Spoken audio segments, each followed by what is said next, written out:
Dan berdoa buat firman yang kita akan dengar bersama. Bapa di surga, Bapa dalam nama Tuhan Yesus, Ya. terima kasih Tuhan sudah mengantarkan kami di tempat ini. Amin. Kami berkumpul di tempat ini untuk ibadah kepadamu ya Bapa. Iya Tuhan Tuhan. Yesus, kami siap mendengarkan firman-Mu. Kiranya kami terlalu percaya Kau menyertai ibadah ini dari awal, Ya. tengah hingga akhir. Iya Kami Tuhan. siap urapi hamba-Mu, Iya. menyampaikan firman-Mu ya Tuhan. Iya Tuhan. Sehingga apa yang keluar dari mulutnya memang benar daripada Engkau ya Tuhan Yesus. Iya Tuhan. Terima kasih Tuhan Yesus, kami siap buka hati kami untuk mendengarkan firman-Mu.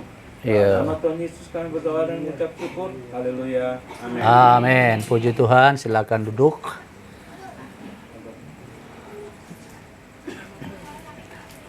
Ya, terima kasih Bapak Ibu Saudara sekalian yang sudah hadir pada malam hari ini. Saya percaya kita hadir di tempat ini untuk cari Tuhan, ya.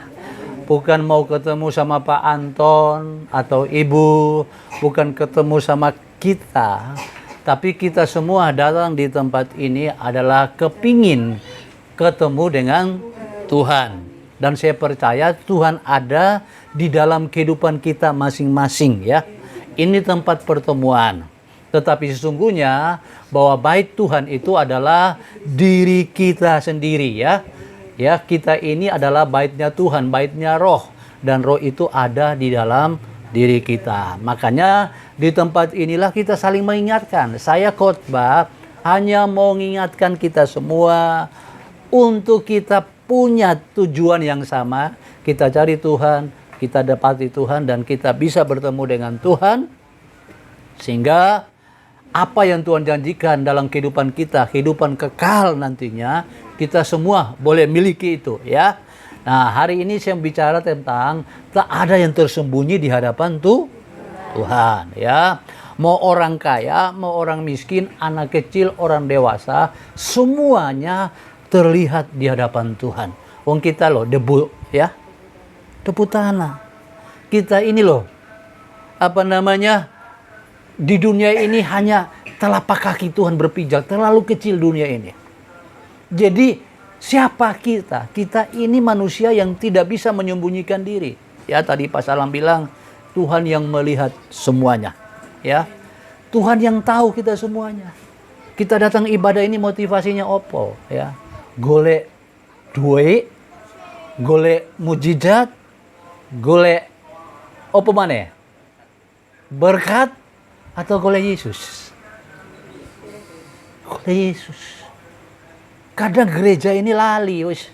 Yang ditawarno mujizat, ditawarno berkat, sehingga jemaatnya jalo to. Datang ambil Yesus jalo ini, jalo itu, jalo A sampai Z. Ya, kalau anak Pak Salam datang sama Pak Salam, jalo terus. Pak, kasih ono aku 10.000. Besok maneh, jalo maneh. Pak Salam, golek ki aku 10.000 maneh. Setiap hari jalo. Ya apa Pak Salam? Ngamu ora? Ya ngamu lah. Ya itu namanya are masih cili. Kita ini Kristen udah dewasa. Kalau kita punya Kristen sudah dewasa, kita cari Tuhan. Bukan cari lagi mujizat. Bukan cari lagi berkat. Bukan cari lagi hal-hal lahiriah. Karena kita bertumbuh di tempat ini cari hal-hal rohani, ya, rohani. Jadi kita jangan sampai salah, ya. Saya percaya Pak Anton mengajar kita yang benar, ya. Cari Tuhan, ya. Cari Tuhan bukan kita nggak dapat apa. Tuhan janji pok pelihara. Sampai hari ini kita mangan minum toh. Cari dahulu kerajaan Allah dan kebenarannya. Maka yang lain ditambahkan. Jangan khawatir soal makan dan pakaian. Semua hari ini pakai pakaian toh. Wes mangan toh. Saya lihat sehat-sehat kabeh nih. Banyak yang ya badannya rodo langsung ya. Rodo langsung ini. Akeh yang langsung berarti tandane dipelihara Gusti Yesus. Yuk, puji Tuhan. Yuk kita baca firman Tuhan. Kita lihat di dalam kitab Amsal, ya. Sebelum kita baca kitab Amsal, kita baca dulu Mazmur, ya. Mazmur pasal yang ke-14 ayat yang kedua. Saya minta Pak Juli baca ayat ini. Mazmur. Mazmur 14 ayat yang 1 dan ayat yang kedua boleh. Mazmur 14 ayat 1 dan 2. Iya. Untuk pemimpin biduan dari Daud. Orang bebal berkata dalam hatinya, tidak ada Allah. Busuk dan jijik perbuatan mereka, tidak ada yang berbuat baik. Tuhan memandang ke bawah dari sorga kepada anak-anak manusia untuk melihat apakah ada yang berakal budi dan yang mencari Allah. Nah,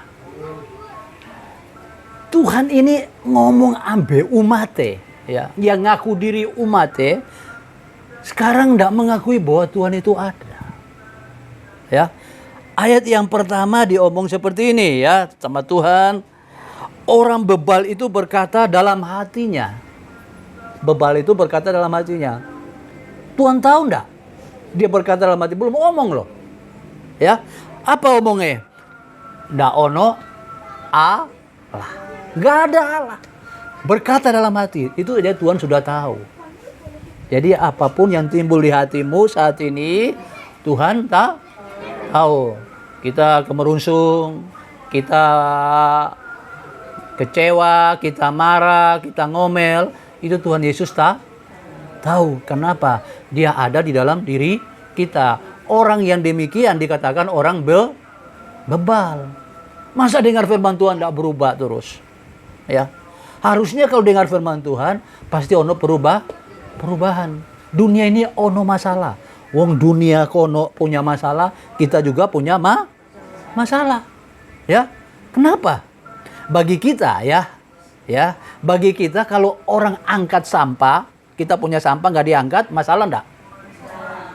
Akan bau toh. Kita punya sampah numpuk di rumah. Nah, bagi orang yang golek sampah nang tempat sampah, kalau treknya ndak bawa sampah, masalah ndak? Kenapa nggak boleh duit? Ya, semua kita ini punya masalah. Orang sana punya masalah, kita punya masalah. Tapi kita ini bersyukur masalah tidak menjadi masalah. Kenapa? Ono Yesus dalam diri kita. Gak usah ngomel, gak usah marah, gak usah kecewa. Gak ono artinya, setannya maunya kayak ngono. Ya, makanya dikatakan, ya, orang bebal berkata dalam hatinya tidak ada Allah. Busuk dan jijik perbuatan mereka, karena mereka bilang tidak ada Allah, otomatis yang mereka lakukan adalah perbuatan yang jijik dan busuk, ya. Tidak ada yang mau berbuat baik. Tapi ingat, Tuhan itu memandang dari sorga. Ayat 2, Tuhan memandang ke bawah dari sorga kepada anak-anak manusia untuk melihat adakah yang berakal budi. Ya, kalau ndak berakal budi berarti wonge dawaras, wong gendeng dia. Ya, kalau ndak berakal budi itu wong gendeng, ya. Jadi orang bebal itu podo dengan wong gendeng, ya. Orang ndak mencari Tuhan itu podo dengan orang gendeng. Kenapa? Binasa. Kalau nggak dapat Tuhan, binasa. Makanya kalau kita sudah miliki Tuhan, kita harus percaya. Ada golongan-golongan di luar sana atau orang-orang di luar sana untuk selamat, ya, untuk selamat harus berbuat baik,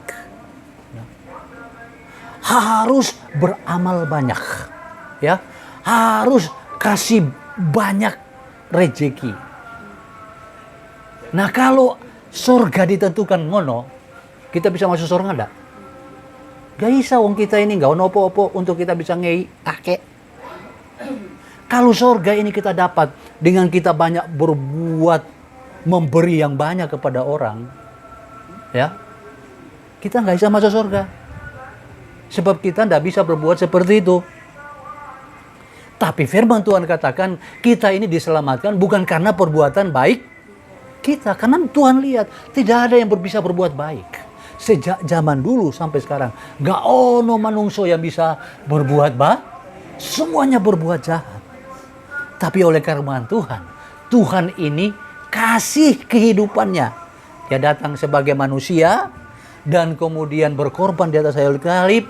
Lewat darahnya kita ini disucikan dari dosa. Tuhan kita ini luar biasa, Tuhan kita ini hidup. Tidak ada Tuhan kita Tidak ada Tuhan yang lain yang bisa mati kemudian bangkit. Nggak ono. Hanya Tuhan kita. Makanya Tuhan mau supaya kita ini cari Tuhan. Nggak adakah yang berakal budi? Ya. Dikatakan di sini, adakah orang yang berakal budi? Ternyata nggak ono yang berakal budi. Gendeng semua, nggak waras kabeh. Kenapa? Karena nggak cari itu. Kalau nggak cari Tuhan, gendeng. Ya, gendeng. Kenapa? Karena binasa kalau nggak ketemu Tuhan. Binasa kalau udah cari Tuhan. Nah, kita baca Amsal pasal 8 ayat 35 dan 36. Amsal pasal yang ke-8. Ayat yang ke-35 dan 36. Ya, Pak Juli bisa membaca.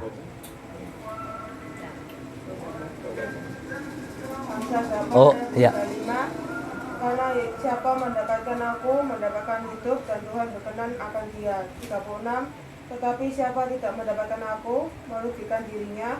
Semua orang yang membenci aku, mencintai maut. Nah, Tuhan ngomong, karena siapa mendapat aku, dapat apa? Hidup. Dapat uang. Mendapatkan hidup. Oh iya. Mendapatkan hidup. Ya. Dan Tuhan berkenan kepada dia. Kalau Tuhan berkenan, Bapak Ibu, kalau Tuhan berkenan kepada kita, masa sih Tuhan tidak melihara kita? Kalau Tuhan berkenan kepada kita, pasti dipelihara. Sampai hari ini Tuhan pelihara kita. Ya. Tapi yang kita golek itu kan kehidupan. Kehidupan yang bukan sementara. Manusia ini akan mati. Kabeh akan mati. Ya, makanya Mazmur Daud bilang, umur manusia itu seperti bunga rumput. Seperti uap, sedih lutok. Ya. Petrus bilang manusia punya umur di hadapan Tuhan 1 hari, manusia 1000 tahun. Kita ono yang umurnya 100 tahun lebih, ada. Mas angel. Ya. Berarti kita umur hidup ini, kata hambanya Pak Stephen, cuma 2 jam dihitung. Cuma 2 jam umur kita di hadapan Tuhan. Ya, kalau umur 2 jam ini kita mau pakai buat apa? Manusia ini akan mati setelah 2 jam. Nggak sampai 100, mau cari manusia hidup 100 angel. Ya, aku 50 jalan 56, karena 10 menit hidup ini. Hidupku karena 10 menit di hadapan Tuhan. Mau golek apa? Golek duit, golek kekayaan, golek mujizat? Enggak, tak golek. Aku harus mendapatkan Tuhan. Kalau Tuhan aku sedapatnya, aku taruh di hatiku, ya, tidak akan aku lepaskan. Sampai Tuhan memanggil aku. Nah, pasal umur piro? 8? Oh iya, 83. Piro menit mana itu, Pak? Pasal mungkin karena 2 menit, Pak. 2 menit mulai, Pak. Di hadapan Tuhan. Golek apa? Golek sorga. Ya. Makanya Tuhan itu baik. Kalau zaman bien ya, itu zaman bien yang disembah oleh orang Israel, yaitu Allah Abraham, Ishak dan Yakub. Untuk orang Israel. Makanya bapaknya orang Israel itu adalah Abraham, Ishak dan Kita punya bapak beda. Kita punya bapak namanya Tuhan Yesus Kristus. Makanya kita nggak melo-melo. Itu sana peperangan itu 2 bersaudara. Satu nama anaknya Hagar, satu anaknya siapa? Sarah. Yang diperebutkan itu warisan yang diberikan oleh Abraham, tanah Kanaan. Podo-podo punya tempat di situ. Namanya saudara gegeran biasa. Nah, yang dipegang hukum Taurat. Misalnya kalau hukum kasih, karena Israel sampai hari ini tidak mau terima Tuhan Yesus. Tuhan Yesus dibenci loh. Tidak suka. Orang Israel itu bukan Kristen. Mereka penganut hukum Taurat. Hukum Taurat itu kalau kamu bunuh, aku bunuh. Kamu perang, aku perang. Makanya ngono. Kamu perang, aku perang. Tapi hukum Kristus apa? Ampunilah musuhmu. Kalau musuhmu lapar, kasih ono Mangan kan hukum kisi. Kalau tempar pipi kiri, kasih pipi kanan. Lah hukum kita ini hukum mengampuni. Ya, Yesus ini ngajar hukum mengampuni. Mestinya hukum ini diberi kepada orang Israel, tapi orang Israel nolak. Makanya coba kita baca Yohanes pasal 1 ayat yang ke-11 dan 12. Ya. Yohanes pasal 1 ayat 11 sampai 12. Kita belajar ya. Sama-sama belajar. Jadi kita punya Bapak itu bukan Bapak Abraham, Ishak, Yakub. Kita punya Bapak Tuhan Yesus Kristus. Kita punya pengajaran Tuhan Yesus Kristus. Ya, oke. Coba Yohanes 1 ayat 11 12. Boleh dibaca. Ya. Ya, boleh dibaca. Yohanes 1 Ya. ayat 11. Ya, Dia maka. datang kepada milik kepunyaannya, tetapi orang-orang kepunyaannya itu tidak menerimanya. Nah, pertama nih sini. Ia datang, Yesus datang kepada milik kepunyaannya. Siapa milik kepunyaannya? Wong Israel. Tadinya wong Israel. Dia datang kepada umat kepunyaannya. Tapi apa? Umat kepunyaannya apa? Menolak. Tidak mau menerima. Bukan tidak mau menerima aja.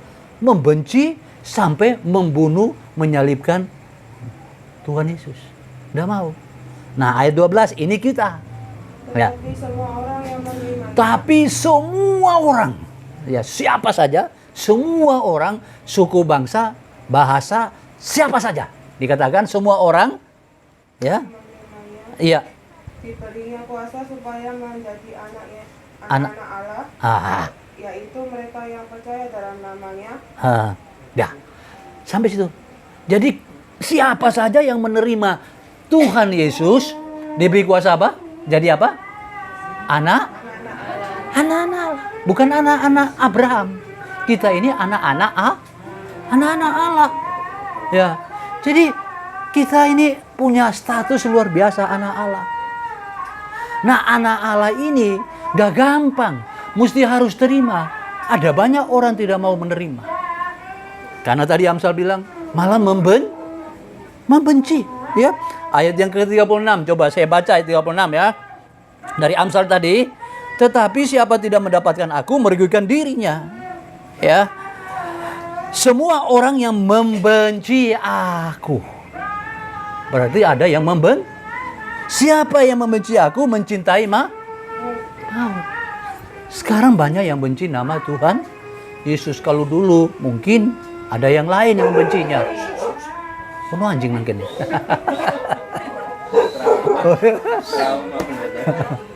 Oh yes, haleluya. Kaget saya. Penuh anjing ya. Yes, kembali ke firman ya. Ya, kembali ke firman. No, ini Tuhan itu tulis ono yang membenci biyen itu ono yang membenci Tuhan. Dan ini nubuatan untuk Yesus. Bahwa seakan ada orang yang membenci dia. Yaitu umatnya sendiri benci. Saya kira banyak zaman sekarang ini banyak orang Kristen mulai membenci Tuhan Yesus dengan ajaran-ajaran apa? Ajaran palsu. Mulai muncul pengajar-pengajar palsu. Ngomongnya apa? Yesus itu bukan Tuhan. Ya, Bapa itu Tuhan, Yesus itu bukan Tuhan, Yesus itu anak. Ya, ada dua Tuhan jadinya. Terus ada yang ngomong mana pengajaran saya kalau dengar pengajaran ini itu ojo percaya, ditolak ya. Bapak Ibu kalau dengar percaya, Yesus itu katanya antikris. Yesus itu katanya setan.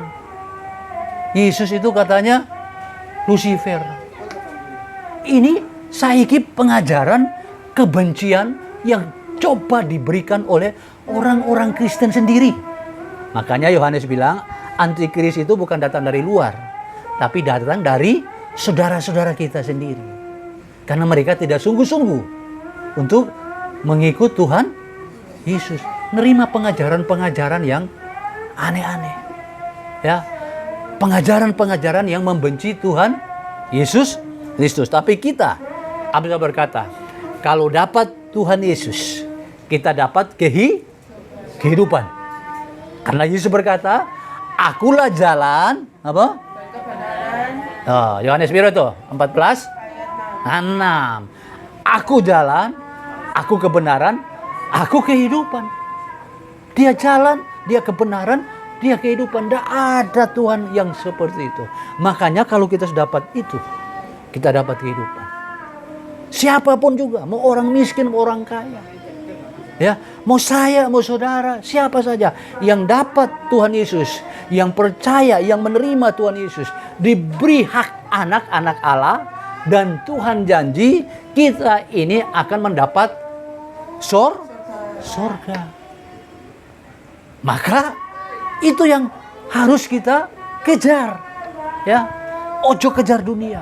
Delo, wonge perang ya, Ukraina perang, orang kaya sekejap jadi miskin. Ya, wong kaya tiba-tiba perang, akhirnya jadi miskin. Untung hanya miskin. Mati, ada yang mati. Sanok kalau mati di luar Tuhan. Sanok mati gak percaya sama Tuhan, kemana? Ya, kadang saya juga berpikir, Tuhan, mari ini aku tinggalkan dunia ini. Setelah aku tinggalkan dunia ini, aku kemana? Mau kematian untuk selama-lamanya neraka atau surga? Gitu. Manusia pasti mati. Tapi pernahkah kita merenungkan? Bapak Ibu, saya ajak kita merenungkan. Setelah kita ini tinggalkan dunia ini, kita kemana? Makanya di tempat persekutuan seperti ini, ibadah seperti ini, kita saling mengingatkan, saling membangun. Kita ini ngejar dunia, bukan dunia. Itu udah wong-wong yang perang sekarang. Sekejap jadi miskin, bahkan ada yang mati. Apa? Harta tidak bisa menyelamatkan Daisa. Matu perang Daisa. Bien ono kerusuhan di daerah saya di Maluku. Ada seorang yang kaya di satu tempat. Dibunuh. Hartanya Daisa nyelamat no. Harta bendanya Daisa nyelamat no. Waktu kita dijemput acara. Makanya ada firman Tuhan di dalam kitab Lukas, ada seorang berkata gini, hai jiwaku, tenanglah. Karena ada harta yang sudah ditimbun bertahun-tahun. Tapi Tuhan bilang, hari ini kalau aku ambil nyawamu, hartamu tidak bisa menyelamatkan. Kita bersyukur. Ya, kita bersyukur bahwa kita ini dapat Tuhan, dapat kehidupan. Makanya yang kita cari sekarang itu satu, harus dapatkan Tuhan Yesus, pastikan. Yang kedua harus dapat Roh Kudus. Karena itu janji Tuhan. Aku pergi ke sorga. Aku akan memberikan kepadamu seorang penolong, yaitu Roh Kudus. Kalau dia datang kepada kita, dia akan insafkan kita dari dosa. Dia ngajar kita tentang kebenaran. Dan dia sertai kita, dia hibur kita. Ini Roh Kudus ada dalam diri kita. Makanya 1 Korintus berkata 3:16, tidak tahukah kamu adalah bait Allah. Ya. Dan Roh Tuhan ada di dalam diri kita. Karena itu barang siapa membiasakan bait Allah, dia akan dibinasa. Bagaimana membiasakan bait Allah? Yaitu dengan cara menolak atau mendukakan atau melakukan hal-hal yang tidak baik, tidak benar, dosa. Akhirnya Roh Kudus ini sedih dalam diri kita. Jangan buat Tuhan atau buat Roh Tuhan sedih. Tapi taruhlah Roh Tuhan ini dalam diri kita sebagai penolong, sebagai penghibur yang terus mengajar kita. Ini yang harus kita kejar. 3 hal yang kita harus ketemu di sini, kita terus saling mengingatkan. Wes, tetap pegang Tuhan Yesus ya. Ono ya, harus percaya. Ojo sampai bimbang, ojo sampai lepas Tuhan Yesus. Apapun kondisi, apapun keadaan, tetap pertahankan Yesus sampai dia datang menjemput kita. Itu satu. Ya, saling mengingatkan satu dengan yang lain. Ojo sampai lepaskan Tuhan Yesus. Yesus satu-satunya juru selamat. Yesus itulah yang akan memberikan kita apa yang kita inginkan dalam kehidupan kita. Yang kita inginkan itu apa? Ya. Yang kita inginkan itu kerajaannya.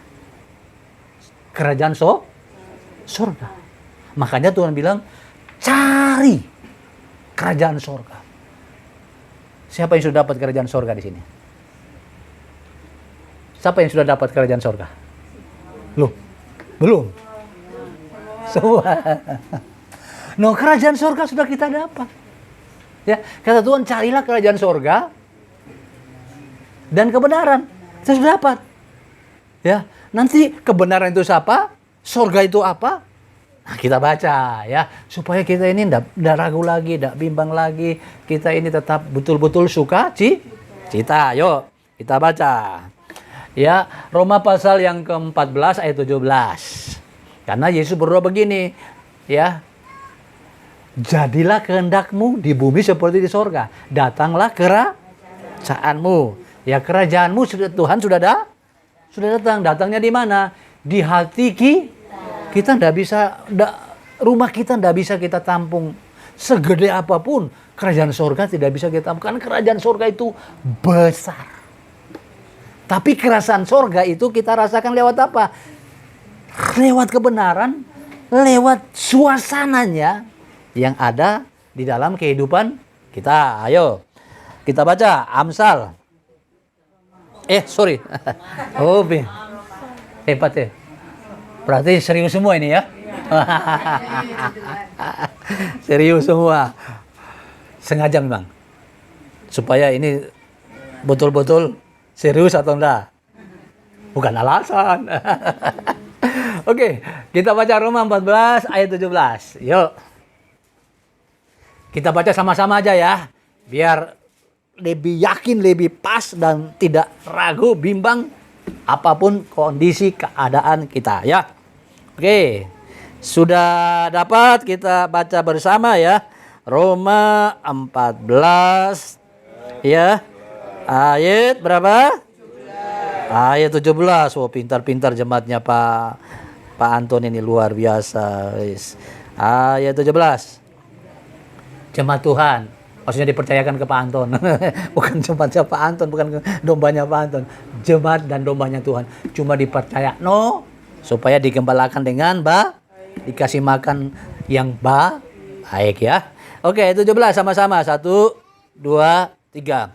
Sebab kerajaan Allah bukan soal makan dan minum, tetapi soal kebenaran, damai sejahtera, dan sukacita oleh Roh Kudus. Nah, kerajaan sorga itu sudah datang. Datangnya di dalam siapa? Dalam hidup kita. Kerajaan sorga bukan soal makan dan soal minum. Kalau diukur dari soal makan dan soal minum kerajaan sorga, kita makannya tahu tempe, wong sana makannya daging, fuyung hae, sapcae, hai semua kita kan. Berarti kerajaan sorga nggak ada dalam diri kita. Tapi kerajaan sorga itu bukan soal makan dan minum, soal kebenaran. Belum tentu orang yang makan capcae, ya fuyung hae, itu ada kerajaan Allah, ada kebenaran. Tidak ada. Kebenaran itu siapa? Tuhan Yesus Kristus. Kemudian apa?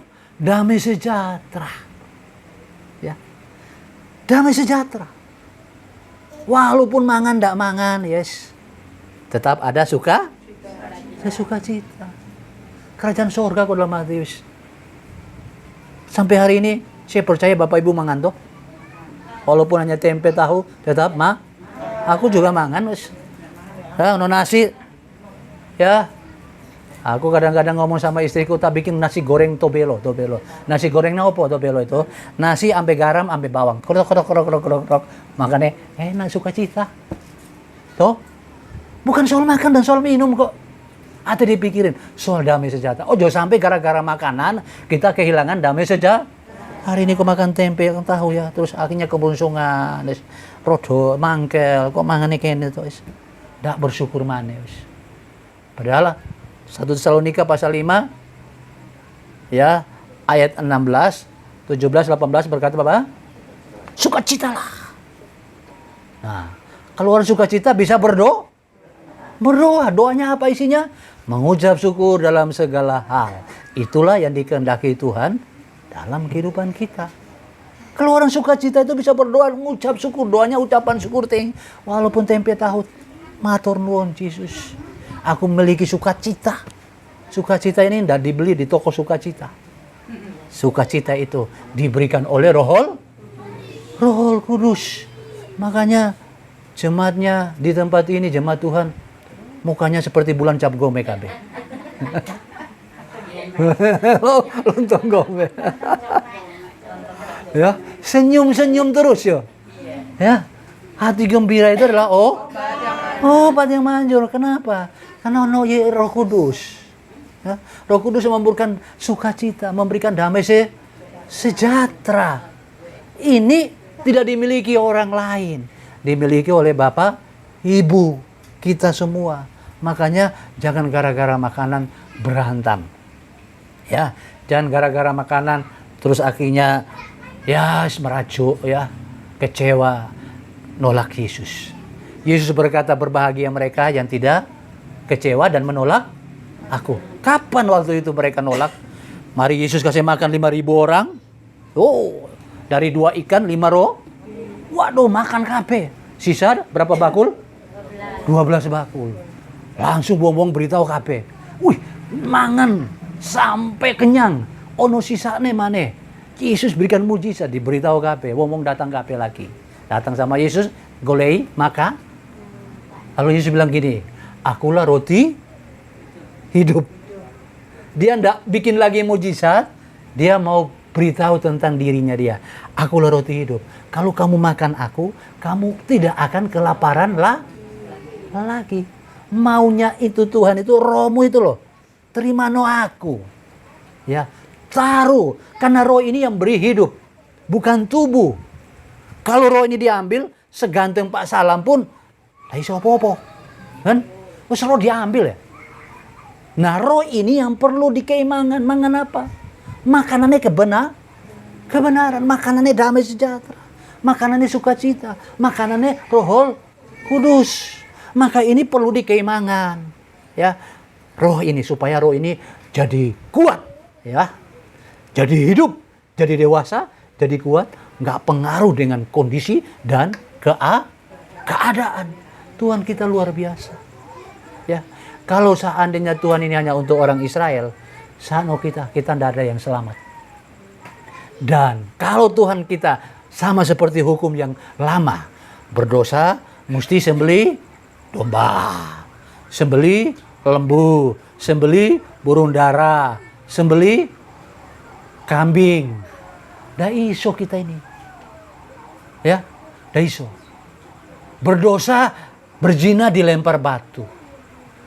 Hari Minggu, hari Sabtu ndak ibadah, dilempar batu sampai mati. Melanggar sama orang tua aja, bunuh. Anaknya yang ngomel sama orang tua, marah sama orang tua, bunuh anak itu. Anak kurang ajar, bunuh. Kan sano, nggak ada yang hidup. Tapi Yesus datang rubah hukum. Hukumnya hukum kasih. Mengasihi. Karena itu kita juga harus mengasihi Tuhan. Ya, kita tidak bisa bawa apa-apa. Kita tidak bawa apa-apa. Kita punya perbuatan pun tidak bisa membenarkan kita. Yang bisa membenarkan kita adalah Kristus Yesus. Darah Yesus dalam diri kita. Ya, ayat terakhir kita baca ya. Kita baca ayat terakhir dalam kitab Titus. Kitab Titus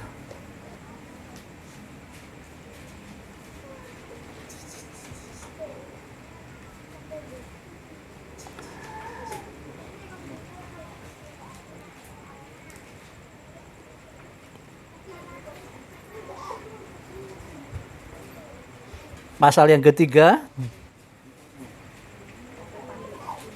Titus pasal 3 ayat yang kelima. Ya. Bisa dibaca mbaknya, iya. Atau sama-sama kita baca. 1, 2, 3. Titus pasal 3 ayat yang kelima. Sama-sama 1, 2. Pada waktu itu dia telah menyelamatkan kita. Bukan.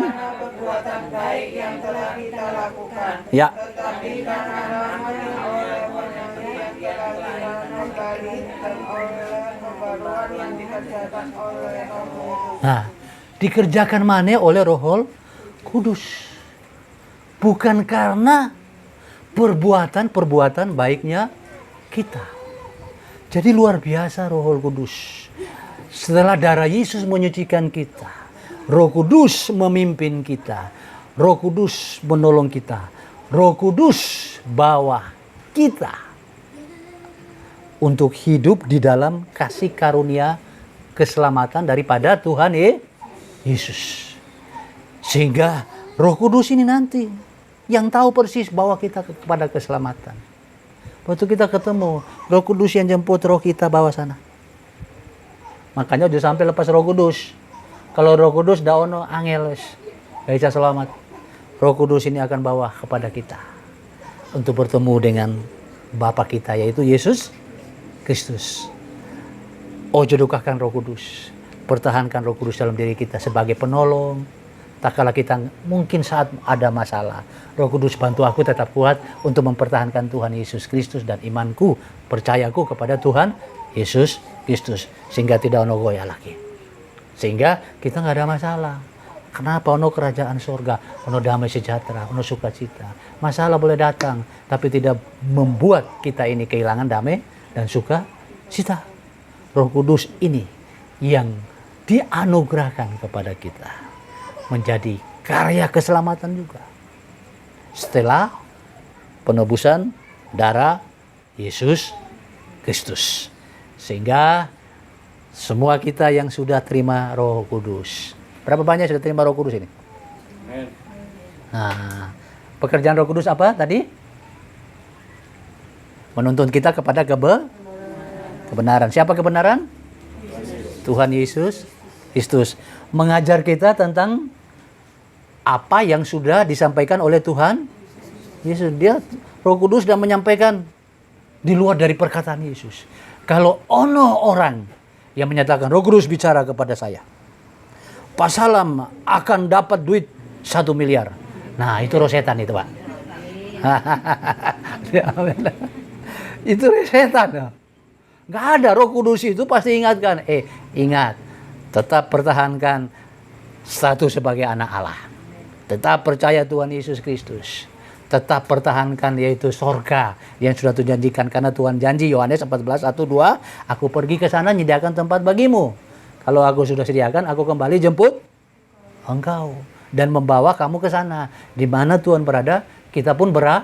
Kan kita di sini kan ketemu Tuhan Yesus. Kita ingin ketemu Tuhan Yesus, toh? Berarti kita kepingin nanti selamanya hidup bersama dengan Tuhan. Daono yang ketinggalan di sini ya. Semua harus ketemu di sana. Ketemu dengan Tuhan Yesus yang kita cintai. Ya. Kalau ada yang bicara, Roh Kudus bicara. Ya. Pak Anton akan punya mobil Alphard. Wah, ini mesti di ada bisa bayar pajak. Wah, itu. Wah, repot dah. Mana wis. Pokoknya jangan sampai wah, Roh Kudus bicara. Kayaknya istrinya Pak Anton tidak cocok dengan Pak Anton. Mesti ada wanita yang lain. Wah, ini lain lagi. Berbahaya. Kan ono kawin dalam roh. Ada pengajaran kawin dalam roh loh. Oh, bojone Pak Anton tidak seroh dengan Pak Anton. Jadi harus kawin dengan roh, dalam roh yang sama. Nah, ini pengajaran opo? Ini Roh Kudus. Masa roh suruh kawin dengan orang yang lain? Karena satu roh. Ini pengajaran yang aneh-aneh. Yos, bernubuat itu yang aneh-aneh. Yos. Roh Kudus itu kalau ngajar kita mau bernubuat itu hanya mengingatkan tentang pengajaran yang Tuhan Yesus sudah sampaikan. Mengajarkan kita untuk tetap percaya kepada Tuhan. Mengajarkan kita supaya kita harus pertahankan sorga yang sudah Tuhan sediakan. Nah, lain-lain saya ke pengajaran aneh-aneh. Makanya Tuhan bilang, pada waktu itu aku akan berserang mereka yang bernubuat demi namaku. Wih, pendeta besar loh tuh. Yang berseru siang dan malam. Ya. Yang bernubuat demi namaku. Yang mengadakan mujizat demi namamu. Itu pendeta gede-gede kabeh loh. Ya. Tuhan bilang apa? Aku tidak kenal engkau. Hai engkau pembuat gajah. Loh, bernubuat loh. Bikin mujizat loh. Berdoa terus loh. Kok Tuhan tidak kenal? Kenapa? Yang disampaikan ngapusi to atas nama Tuhan. Berdoa tapi tidak bertobat. Bernubuat tapi direkayasa. Oh, coba percaya wis. Karena bahaya. Bahaya wis. Banyak ono. Mau baca ayatnya. Ya, kita baca satu ayat ini biar kita habis itu kita tutup ya. Yesaya 14. Kalau ono yang penubuat datang, tidak mengajarkan tentang pengajaran Yesus, ya, tidak membawa kita untuk mengingat tentang kerajaan sorga dan Roh Kudus, ojo diterima. Nah, yo coba satu ayat ini kita tutup ya. Yesaya 14 ayat 14. Soalnya sekarang ini banyak Tuhan bicara. Baru saja Tuhan bicara. Kok enak Tuhan bicara? Roh Kudus bicara. Kok enak gampang sekali Roh Kudus bicara. Tapi hidupnya tidak sesuai dengan kehidupan Roh Kudus ya. Yesaya 14 ayat 14. Aku hendak naik mengatasi ketinggian awan-awan, hendak menyamai yang Sorry. Yesaya 4 ya. 4. Iya, sebentar.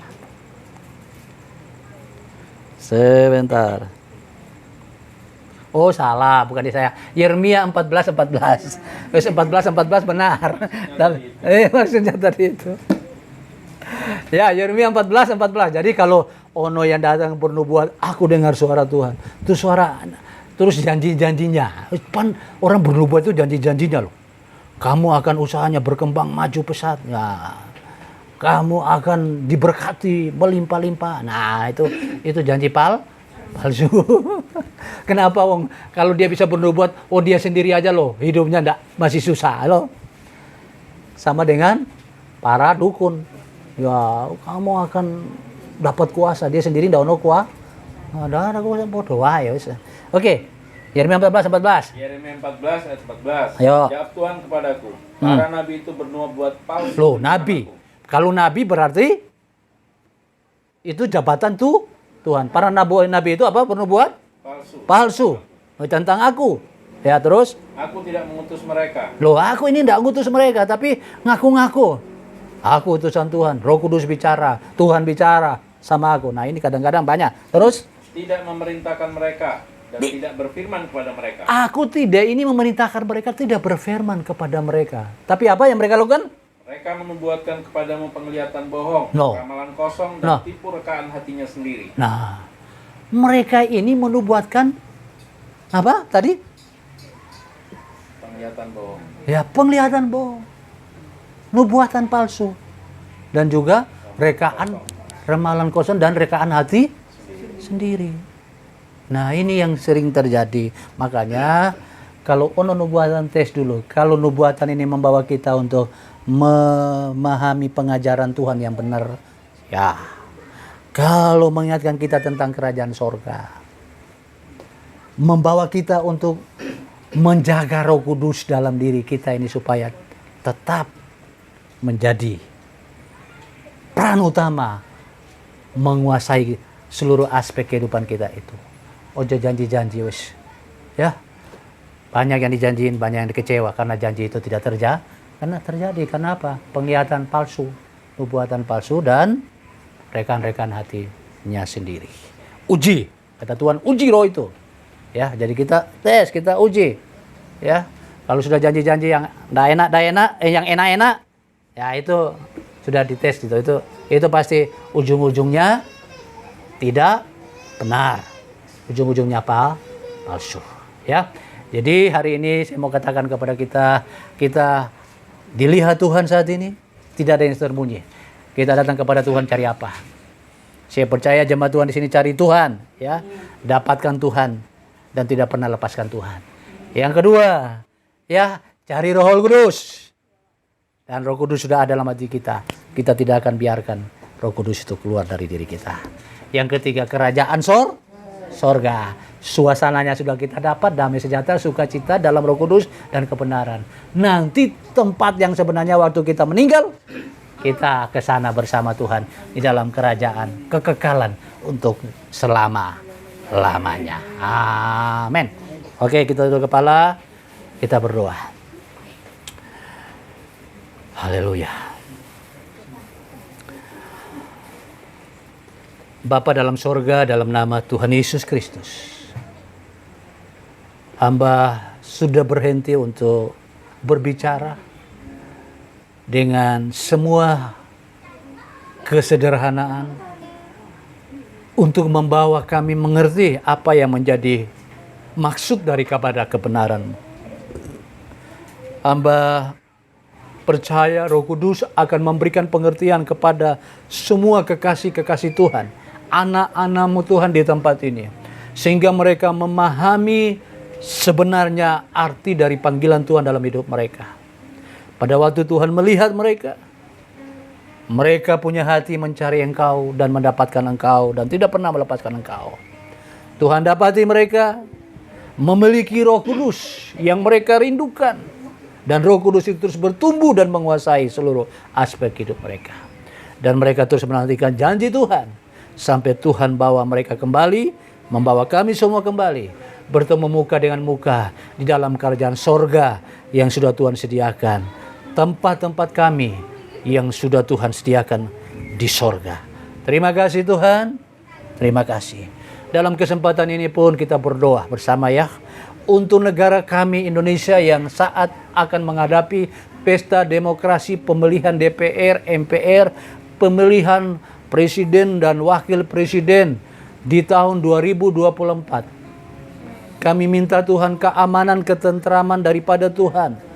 Tuhan yang menguasai semua para pemimpin-pemimpin kami yang mempunyai kekuatan-kekuatan terhadap masyarakat. Tiada seorang pun yang punya hati, yang membawa satu sikap untuk mengadu satu golongan dengan golongan yang lain, kelompok satu dan kelompok yang lain. Tapi semua punya tujuan yang sama, yaitu agar Indonesia ini selalu diberkati oleh Tuhan dengan kedamaian yang datang daripada Tuhan. Dan kami percaya Engkau berfirman, Tuhan yang mengangkat raja dan menurunkan raja, Tuhan yang mengangkat presiden, dan Tuhan juga yang menurunkan. Karena itu kami percaya siapapun presiden itu adalah pilihan Tuhan, dan tiada seorang pun yang akan memimpin negara ini di luar dari kehendak Tuhan. Kami minta keselamatan untuk bangsa kami, lawatan terjadi untuk setiap mereka, sehingga mereka juga mengenal Tuhan Yesus Kristus, Juru Selamat bagi kehidupan bangsa umat-Mu yang ada di bangsa ini. Dalam nama Tuhan Yesus Kristus. Dalam nama Tuhan Yesus Kristus. Kami berdoa dan menyerahkan bangsa negara kami, serta pemimpin kami, dan pesta demokrasi dalam pemilihan DPR, MPR, dan Presiden Wakil Presiden di tahun yang mendatang. Terima kasih. Di dalam nama Tuhan Yesus Kristus. Setiap kita yang percaya katakan sama-sama dengan saya. Amin. Puji Tuhan, Tuhan memberkati.